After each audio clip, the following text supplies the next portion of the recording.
Welcome to Life Stories. Have you ever felt like an outsider in your own family? Imagine building your life from scratch, only to realize that those who should love you the most see you as nothing more than an ATM. Madison thought she had finally escaped her past, until one unexpected Thanksgiving brought it all back. A family reunion, hidden betrayals, and a shocking revelation would change everything. Would she forgive, or would she finally walk away for good? Subscribe to the channel to begin today's story with Life Stories. My name is Madison, and by most standards, I'm what you'd call successful. At 26, I have a thriving career as an investment manager at one of the most prestigious firms in Chicago. My apartment, rented, but comfortable, sits in a prime location, just minutes from my office. And after years of relentless hard work and careful planning, I was finally on the verge of buying my own place. No loans, no mortgage, just the way I'd always wanted it. Every detail of my life was falling into place. Every goal I had set for myself inching closer to reality. Then, I got the phone call that would change everything. Madison, sweetheart, are you coming home for Thanksgiving this year? Aunt Laura's warm voice drifted through the receiver, wrapping around me like a familiar hug. Aunt Laura, she had been more of a mother to me than my actual mother ever was. There was never a moment of doubt in my mind. I wouldn't miss Thanksgiving at her house for anything. The smell of cinnamon and roasted turkey, the cozy fire crackling in the living room, the sound of her laughter filling every corner of her home. It was one of the few traditions I still held onto. Of course, Aunt Laura, I wouldn't miss it, I replied, already looking forward to her famous apple pie. What I didn't expect was who else would be there. Maybe I should explain why my aunt's invitation meant so much to me. Why her home had become the only place that felt like family. I hadn't spoken to my parents or my older sister, Emily, in 8 years, not since the night I packed my bags and left for good. It all started with a letter, one that should have been a moment of celebration.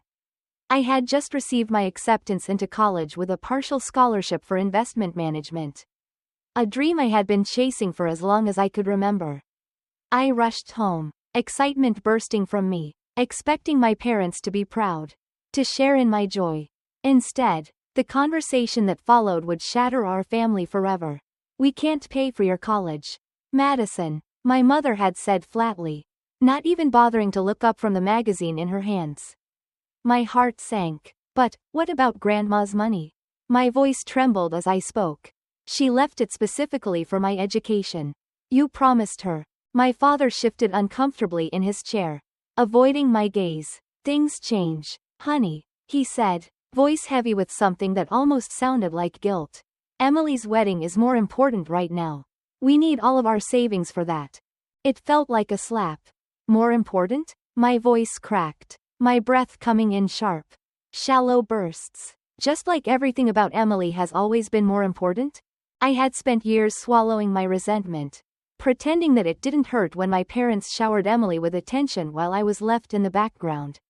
She was the golden child, the one who could do no wrong, while I was always the afterthought. But this was too much.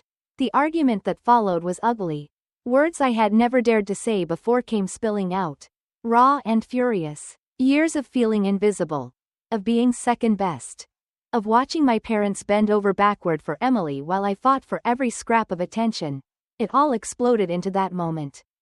That night, I packed my bags. I had nowhere to go except Aunt Laura's. She welcomed me without hesitation, not even blinking when I showed up at her door with tear-streaked cheeks and a duffel bag slung over my shoulder. It wasn't until later that I learned the real sacrifice she had made for me. Aunt Laura had been saving money for her own son's education. But after he died in a car accident a few years before, that money sat untouched, a painful reminder of what could have been. And when I showed up on her doorstep, broken and lost, she offered it to me. I refused at first. How could I accept something so precious? Something meant for someone else? But she wouldn't take no for an answer.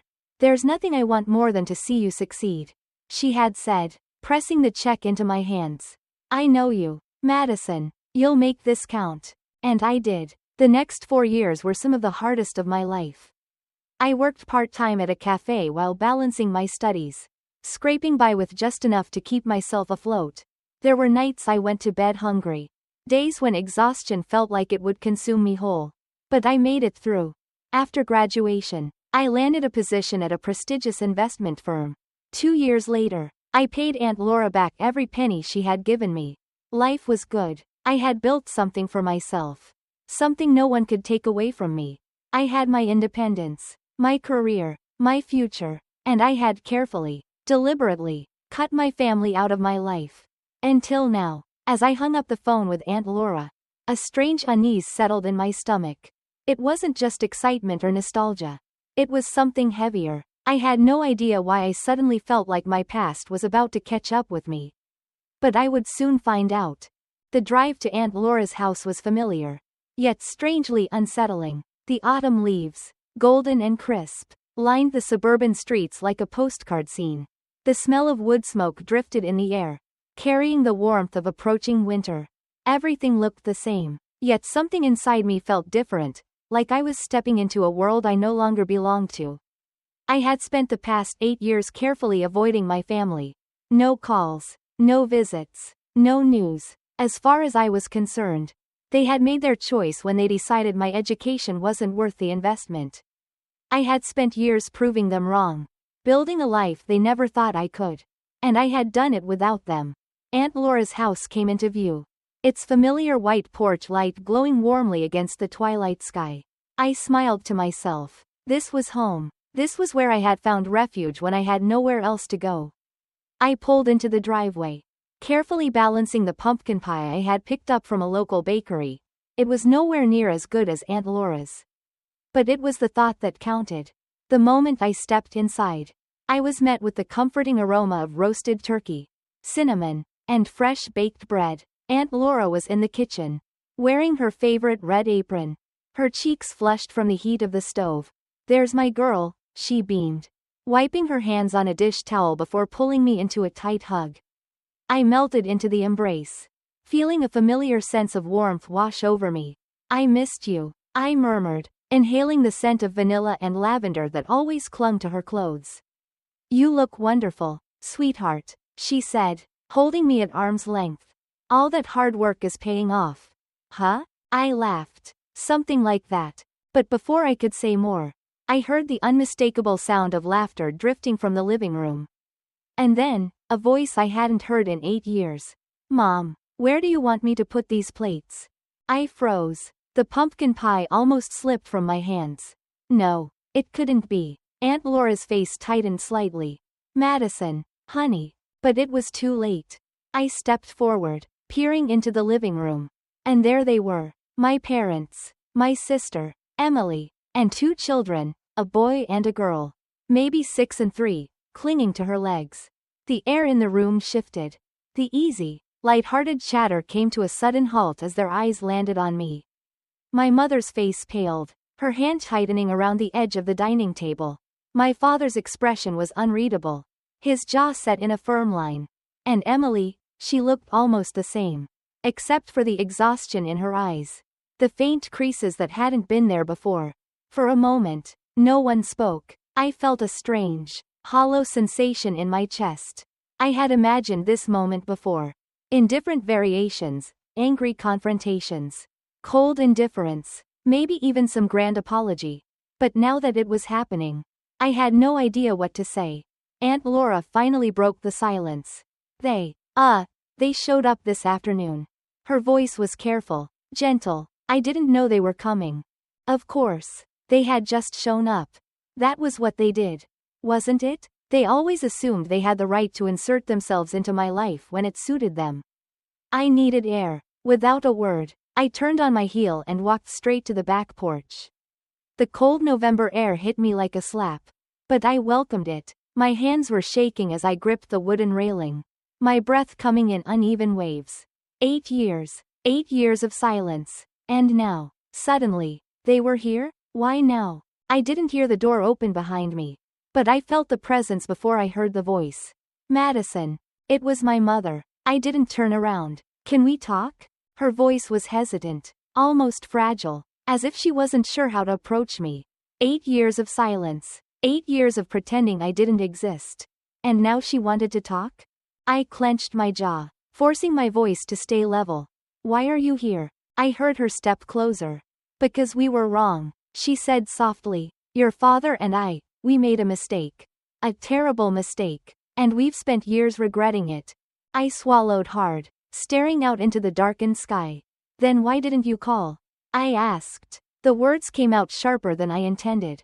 Why didn't you write? Email? Anything? There was a long pause before she answered. Because we were ashamed. I turned then, finally looking at her. She seemed smaller somehow. There were more lines on her face. More gray in her hair than I remembered. And her hands, she was wringing them together. Her fingers trembling slightly. We kept telling ourselves we'd reach out. She continued, her voice breaking. But the more time passed, the harder it became. And when we heard you'd be here for Thanksgiving, we knew this might be our only chance to see you. I studied her face, searching for something, sincerity, regret, truth, and I found it, buried beneath layers of guilt and time.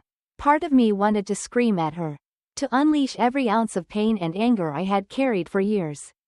Another part, one I wasn't ready to acknowledge, felt something dangerously close to sympathy. I looked away. I need time to think. Her eyes welled with tears. But she nodded. Of course, she whispered. Take all the time you need. We'll be here when you're ready. I wasn't sure if I would ever be ready. But for the first time in 8 years, I wasn't entirely sure I wouldn't be either. The rest of the evening passed in a blur. I sat in the corner of Aunt Laura's cozy living room, quietly pushing turkey around my plate, barely registering the conversations around me. My parents and Emily did not push.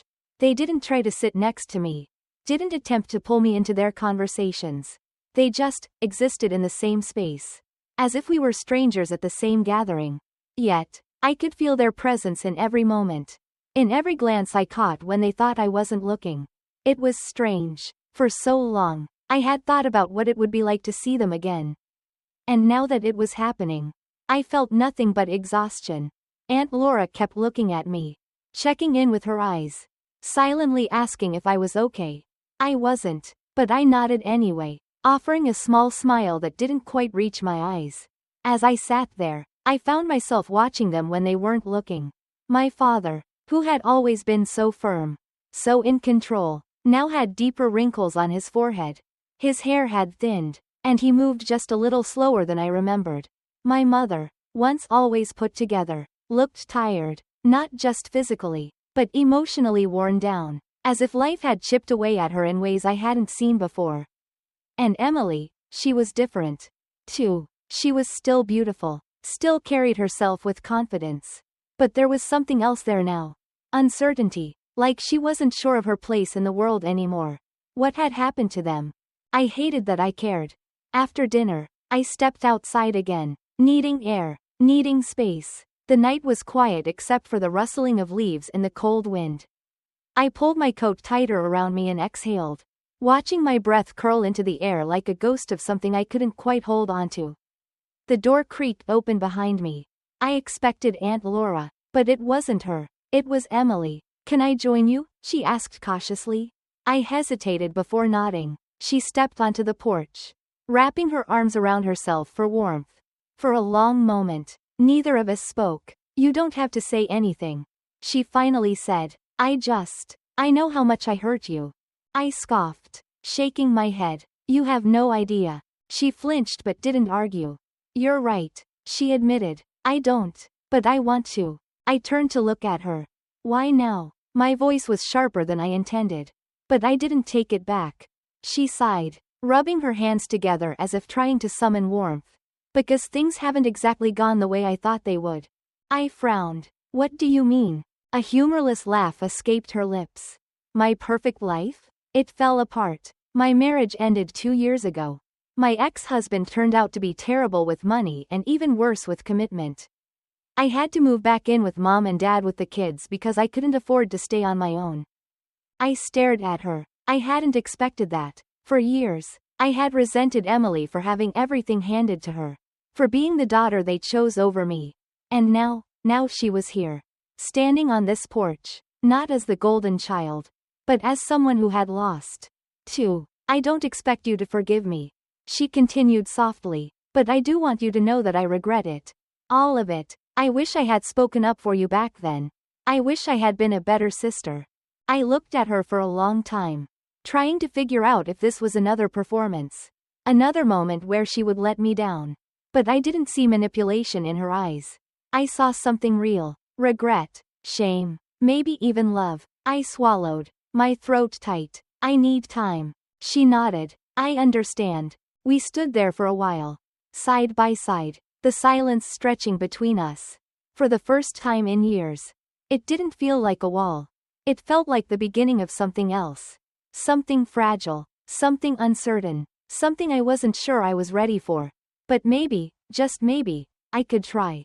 As I sat on the balcony of my new apartment, watching the city lights twinkle below, I felt something I hadn't in a long time: peace. The past year had been a whirlwind of emotions. I had reconnected with my family, let my guard down, and even allowed myself to hope. But in the end, the truth had been undeniable. They didn't love me for who I was. They loved what I could give them. When I tested them, pretending I had lost everything, they didn't offer support or comfort. They turned on me the moment they realized I was no longer useful to them. And that was all I needed to know. Cutting ties hadn't been easy, but it had been necessary. For the first time in years, I felt light, free. There were no more expectations weighing me down. No more guilt tying me to people who had never truly valued me. Aunt Laura sat beside me, a warm cup of tea in her hands. Her presence as steady and comforting as ever.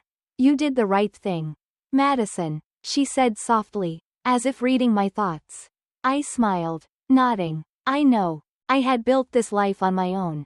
I had fought for it, sacrificed for it, and now, I was exactly where I was meant to be. I took a deep breath, feeling the crisp night air fill my lungs. My story wasn't about loss, it was about finding my worth. And sometimes, the hardest lessons lead to the most beautiful beginnings. If you enjoyed this story, make sure to subscribe to the channel for more inspiring life stories.